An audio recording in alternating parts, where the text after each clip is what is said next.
No, roll back. Roll back, Louise. Can't go without you. Notch. So folks, sorry for interrupting your wonderful meal, but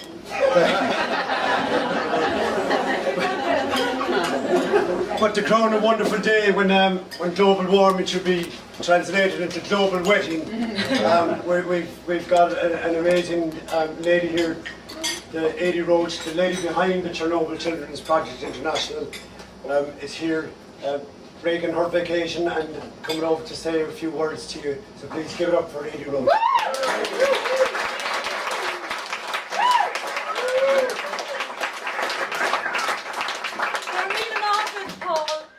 I have to say I feel humbled in your presence. It's nothing for me to give up my holidays, believe you me, to come over to celebrate the extraordinary achievements of all of you here in this beautiful establishment tonight. Can I just say, first of all, Fáilte to the kingdom. Welcome to the kingdom of Kerry.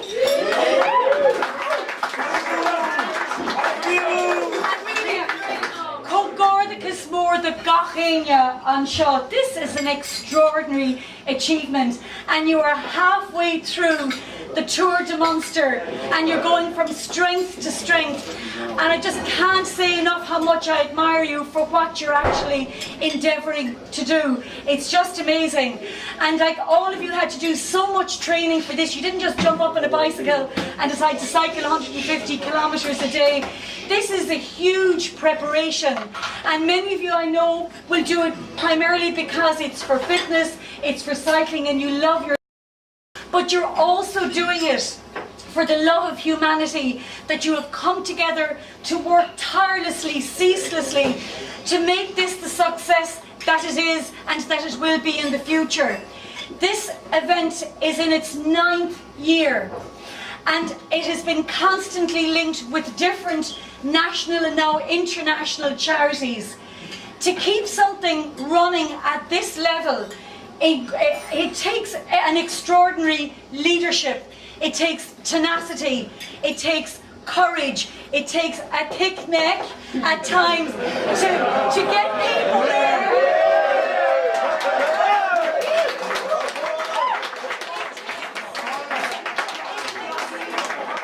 It takes a lot of drive, a lot of energy, a lot of dedication and commitment.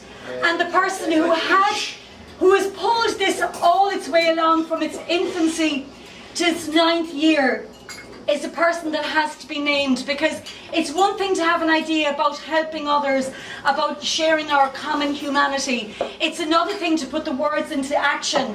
It's one thing to have the idea, but then it's to see it carried through to its full and logical conclusion. In its 9th year, through the leadership of Paul Sheridan, you have succeeded in raising an extraordinary sum of money, €500,000. So please give Paul a very special...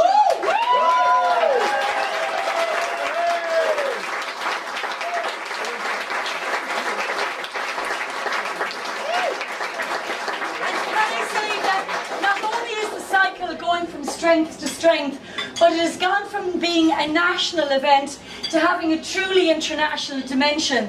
And I'm delighted to welcome all of those who have travelled from the UK. Some have come from Africa, some have come from the length and breadth of Ireland, but there are many different nationalities represented here. Even there's somebody who's come from South America, and that's Paul from Cork. So many people, all of that effort. And it's wonderful to see the leadership of Paul and his team, but also one of the key leaders, one of the great role models of Ireland, who's Mr. Sean Kelly, a true hero.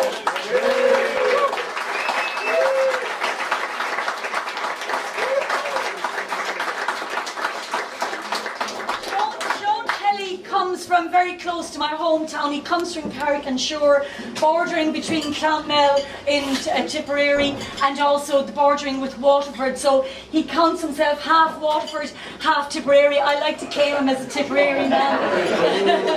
But you know,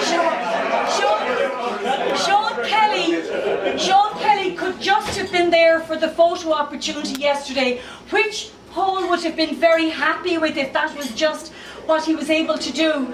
But actually the fact that he has stayed with the cycle is extraordinary. I mean, he is so dedicated and so supportive. I'd like you to give Sean a very special round of applause.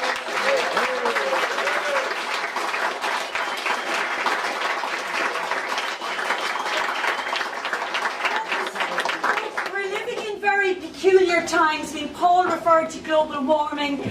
We're also living in a very strange time in terms of the economy of the globe in spiralling condition. We're hearing one bad news story after another, and it would be very easy for us to become desperate, to become despondent, to say, oh, I have to just look after myself.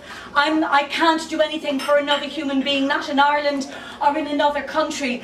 And I just feel so proud that as a nation and as a race, no matter how many times we're asked to dig deep into our pockets, to ask our friends, neighbours and relations to dig deep into their pockets, that we continue to do that, that we reach out and that we take our shared common humanity. In Irish we say, Ahaniatar Cara I Gruatan.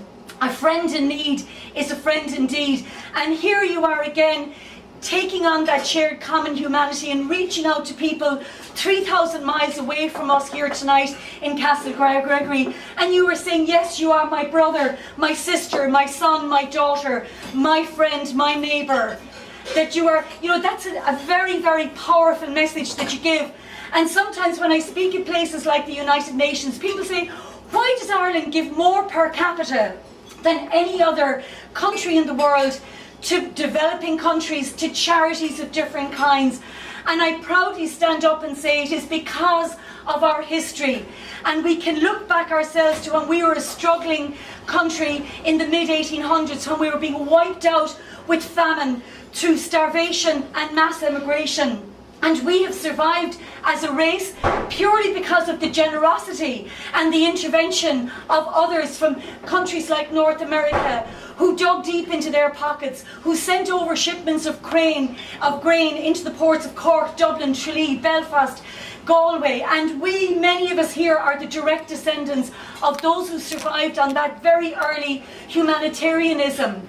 And I think somewhere deep within our own race memory, therefore, is an understanding of suffering. So as the winds of economic storms are riding through the world, coming through Ireland, we see that in perspective because we too know what it is like to struggle. And your dedication and your commitment is sending such a powerful message to others who've been literally wiped off the international agenda. You are reaching out to them and that you are showing your care. And the work of our organisation is about a couple of key things. And it is about the triumph over adversity, that despite everything, despite the greatest obstacles put in our way, that we will still survive, that we will rise up, reach out to one another and give the power of our love and humanity to each other. And that's a very pure message, and that's a very special message, and it succeeds so magnificently. And this, you know, we have identified 23 years after the Chernobyl disaster, we know an awful lot scientifically about it. We know an awful lot medically. And very early on, the scientists identified that organ that we identify so much with love. When we say to each other, I love you with all my heart, the heart organ is what we use to symbolise that love for one another. And yet, it is the heart that has paid the highest price from Chernobyl.